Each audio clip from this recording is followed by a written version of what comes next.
世界中心，你似世界中心，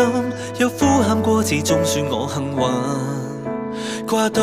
嘴邊卻欠缺了聲音，怯慌了才想說笑不敢說真，